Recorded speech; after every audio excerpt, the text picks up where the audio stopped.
akan bahas vektor ya, lanjutan yang kemarin. Jadi ini yang bagian 2. Jadi bagi yang belum membaca bagian 1, mohon membaca bagian 1 dulu supaya paham. Oke, kita langsung aja. Yang pertama, di vektor bagian 2 ini ada review dari bagian 1, kemudian ada vektor basis normal standar, kemudian ada persamaan dua vektor, perbandingan, perkalian dot, perkalian silang, proyeksi ortogonal, dan aplikasi vektor.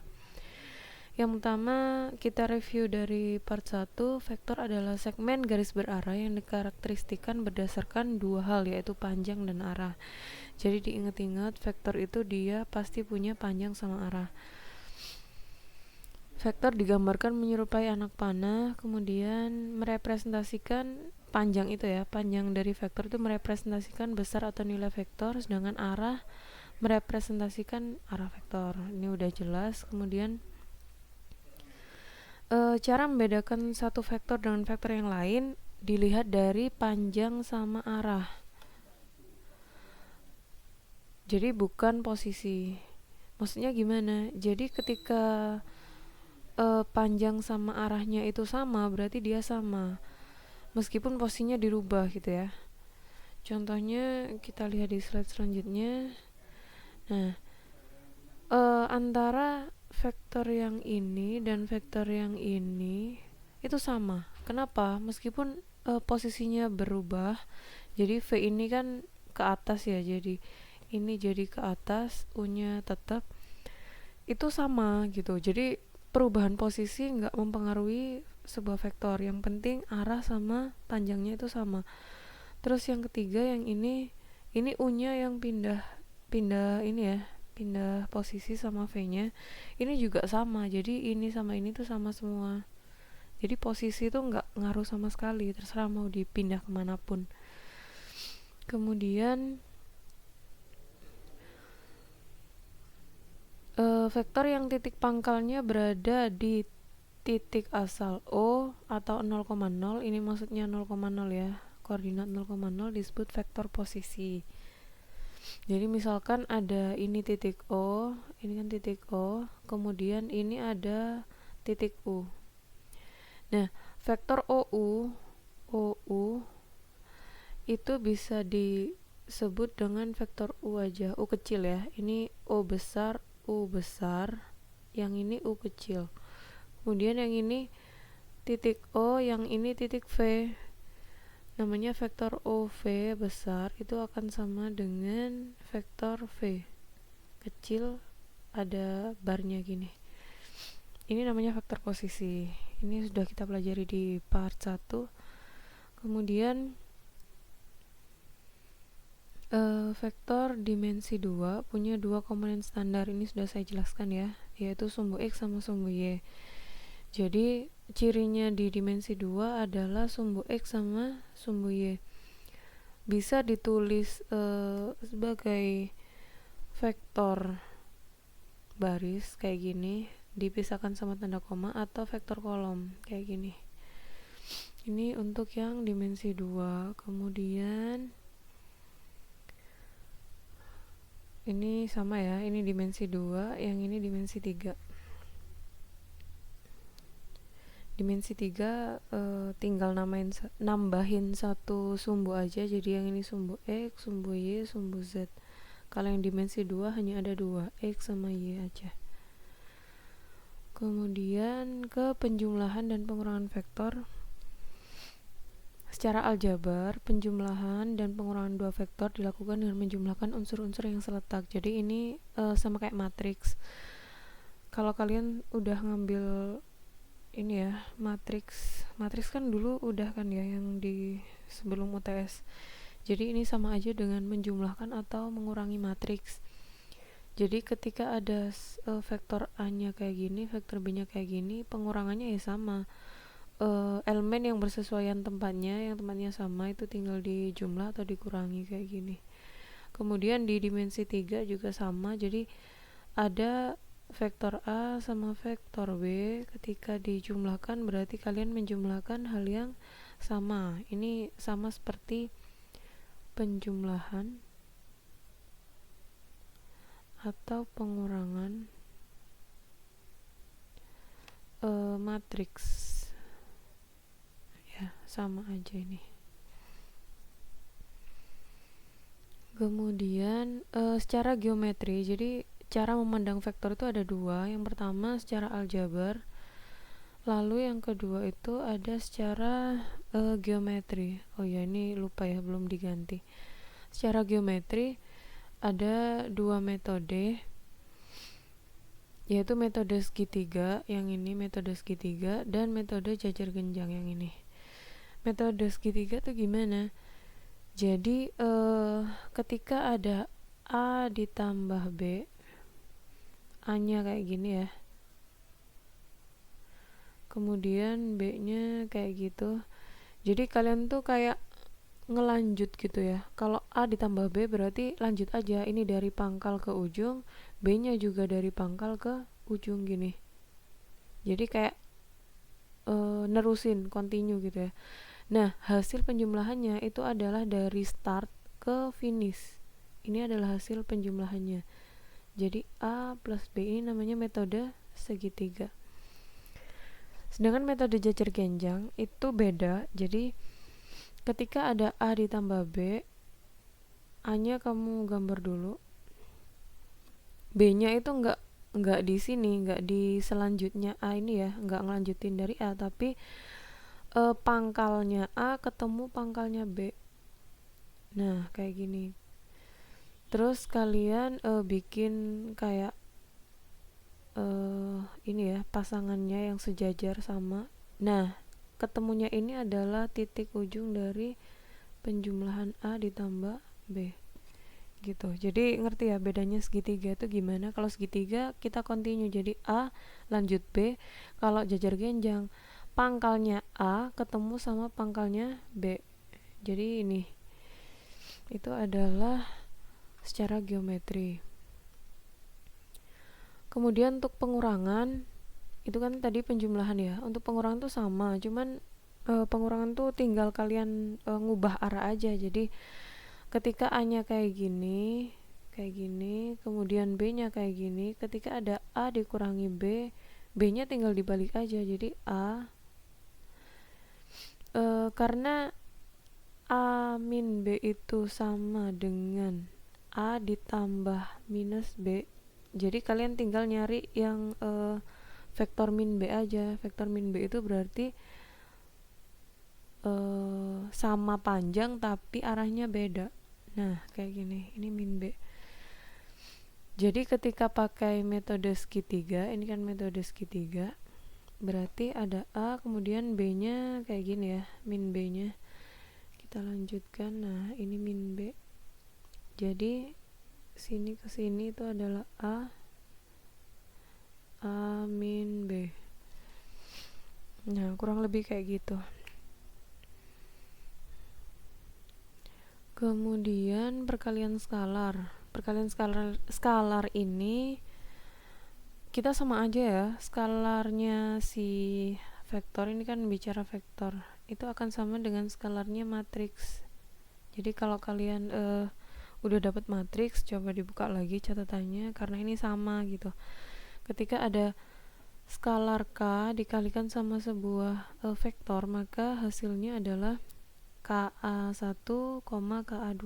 Ini sama kayak matriks ya. Artinya kalau di vektor kelipatan. Jadi misalkan kamu punya vektor A kayak gini, berarti vektor 2A-nya tinggal panjangnya 2 kalinya. Jadi yang ini panjangnya A, ketika digabung jadi 2A. Kemudian tadi udah saya jelaskan ya sebelumnya, kalau minus B tinggal ngebalik aja dengan panjang yang sama. Kalau setengah U berarti ya udah tinggal setengahnya.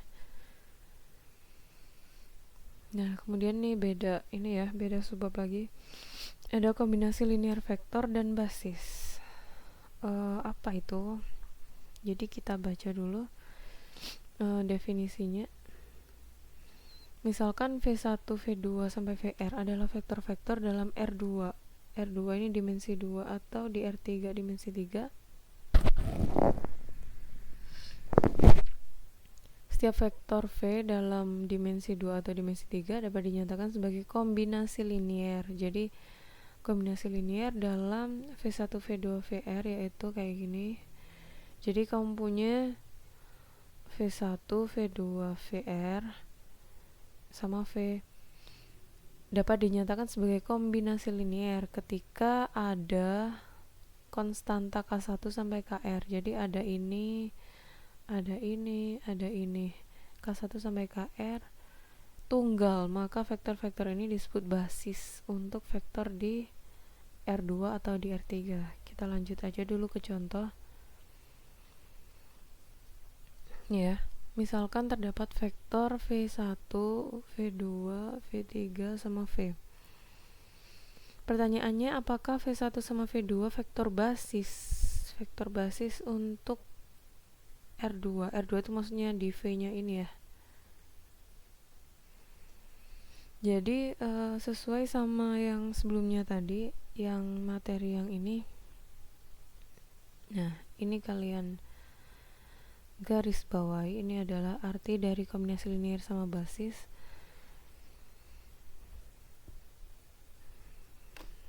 Nah, ini kan ditulis lagi karena yang ditanyakan, yang disediakan itu V1 sama V2. Jadi gini, sama V-nya 64. Nah, kurang lebih kayak gini. Ada nggak K1 sama K2 itu yang tunggal? Tunggal tuh maksudnya punya penyelesaian satu ya. Jadi ya diselesaikan aja dari sini. Ketemu solusi K2-nya 4. Ini ya, K2-nya 4. Karena K2-nya 4 berarti K1-nya ketemu. Tinggal disubstitusi ke sini. K1-nya min 3. Jadi K1 sama K2-nya tunggal. Maka kesimpulannya V1 sama V2 adalah vektor basis untuk R2. Jadi harus tunggal nih ya yang dijawab. Lanjut ke yang B. Apakah V1, V2, V3 adalah vektor basis untuk R2? Nah, ini yang di highlight. Berarti kamu punya V1, V2, V3, kamu harus menemukan K1, K2 sama K3 yang tunggal. Nah, dari sini kita dapat yang ini. Kita baca keterangannya, karena hanya ada dua persamaan. Ini kan persamaannya ada dua, persamaan 1, persamaan 2. Untuk 3 variabel. 3 variabel itu apa? Ada K1, K2, K3. Maka akan ada banyak penyelesaian. Jadi ini udah jelas ya. Ketika variabel kamu tuh 3, minimal harus ada 3 persamaan. Nggak boleh kurang. Jadi minimal tuh harus 3. 4 boleh. Jadi untuk ini kan kasusnya 3 variabel. Minimal harus ada 3 persamaan. Jadi karena ini cuma 2 persamaan, maka dia bukan basis, bukan vektor basis ini ya. Jadi ini artinya bukan vektor basis. Ini latihan soal, ntar aja. Kemudian kesamaan dua vektor. Vektor dikatakan sama, dua vektor ya. Dua vektor dikatakan sama ketika ini memiliki, yang pertama, memiliki besar atau panjang. Kemudian yang kedua arah yang sama. Jadi besar dan arah yang sama. Kalau besarnya aja yang sama tapi arahnya nggak sama, berarti dia nggak sama. Kalau arahnya sama tapi besarnya beda, berarti dia juga nggak sama. Jadi harus ini 1, 2 kepenuhi. 1 sama 2. Contohnya kayak gini.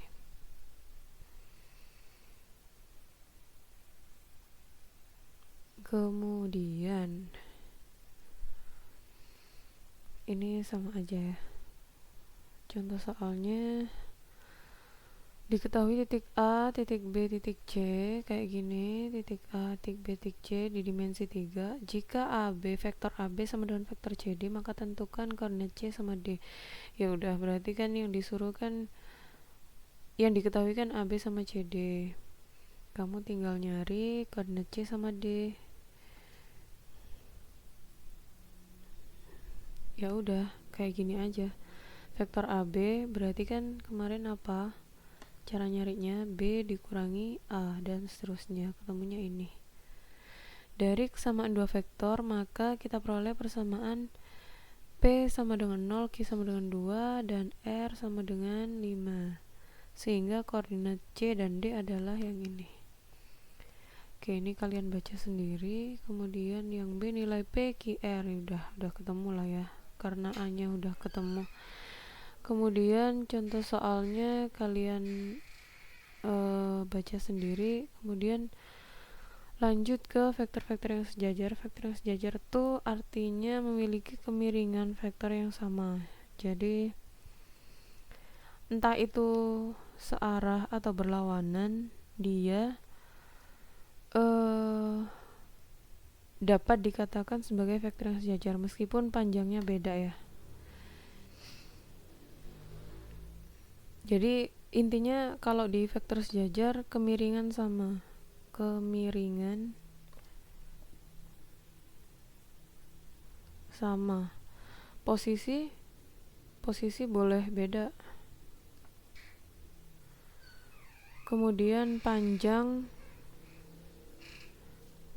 juga boleh beda. Contohnya kayak ini nih, contoh 1 searah, kemudian berlawanan arah, yang ini berlawanan arah juga. Meskipun panjangnya nggak sama, ya udah sama aja ya. Yang penting dia sejajar. Kemudian definisi dua vektor yang sejajar ini lebih detail lagi. Vektor P sejajar dengan vektor Q, notasinya kayak gini. Jadi apabila P sama dengan kaki, dengan K-nya itu skalar, jadi kayak kelipatan gitulah ya. Vektor 1 kelipatan dari vektor yang lain, berarti dia sejajar. Kemudian di sini kan yang perlu diperhatikan konstantanya. Apabila konstantanya positif, maka P searah dengan Q. Jika konstantanya negatif, maka berlawanan arah. Ketika K-nya itu 1, maka dia sama. Ketika K-nya -1, maka panjang dan panjangnya sama tapi berlawanan arah gitu. Ini ada contoh soal lagi, contoh soal 3. Dia vektor yang sejajar namun berlawanan arah. Berarti apa? Berlaku ini karena dia sejajar, dan berlaku K kurang dari 0 karena berlawanan arah. Maka tinggal kamu masukin M-nya berapa, ketemunya berapa, kemudian panjangnya berapa, sehingga ketemu K-nya negatif, sehingga vektor N-nya ketemu ini. Pokoknya kuncinya di sini.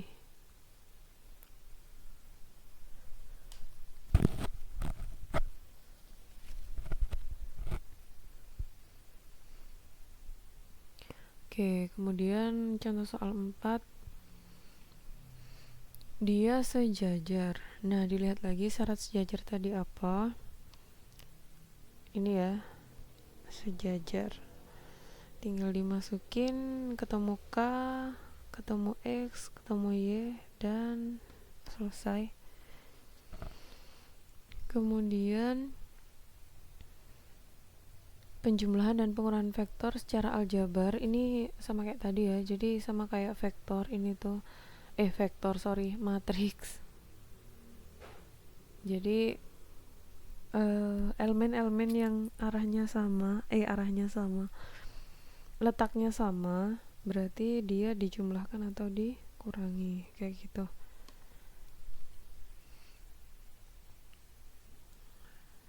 Ini gampang lah ya, sama kayak matriks. Kemudian perkalian dot. Nah, ini baru. Jadi ada dua perkalian dalam matriks. Dalam vektor, ya. Perkalian dot sama perkalian cross. Yang pertama perkalian dot, istilah lainnya adalah perkalian titik. Perkalian dot secara geometri dapat dilambangkan kayak gini. Jadi vektor A titik atau dot vektor B. Artinya panjang vektor A dikali panjang vektor B dikali cos theta. Theta itu apa? Sudut antara dua vektor itu. Jadi misalkan ada vektor A, ada vektor B, ini sudutnya, ini namanya theta ya. Kalau sudutnya 90 berarti tetanya 90, kalau sudutnya 30 ya tetanya 30, kayak gitu. Kemudian ada dua rumus, jadi untuk dot product itu satu, yang ini yang kedua. Jadi ketika diketahui koordinatnya, misalkan A-nya itu A1, A2, A3, dan B-nya B1, B2, B3, maka dot produknya tinggal kamu kaliin A1 kali A B1, A2 kali B2, A3 kali B3, kayak gini. Contohnya gini ya, perkalian dot menghasilkan skalar, diingat-ingat. Jadi bukan lagi vektor tapi udah bentuk skalar atau nilai aja. Ini banyak contoh soalnya. Misalkan contoh soal yang ini, diketahui vektor A, vektor B, sama vektor C. Tentukan hasil perkalian dot. Berarti A dot B, kita lihat. Oh, belum dijawab ya. Kalian yang jawab. A dot B berarti min 1 kali 2 ditambah 2 kali 0 ditambah 3 kali min 2. Min 2, 0, min 6, dan seterusnya gitu ya. Ini contohnya. Dapat juga kalau dipakai rumus yang kedua, ini khusus untuk yang diketahui panjangnya. Jadi diketahui panjangnya P itu 6, panjangnya Q 5, sama sudut yang membentuk dua vektor ini 60. Berarti 6 kali 5 cos 60, gini jawabannya. Oke, sampai situ aja untuk yang part 2. Jadi sampai ketemu di part 3.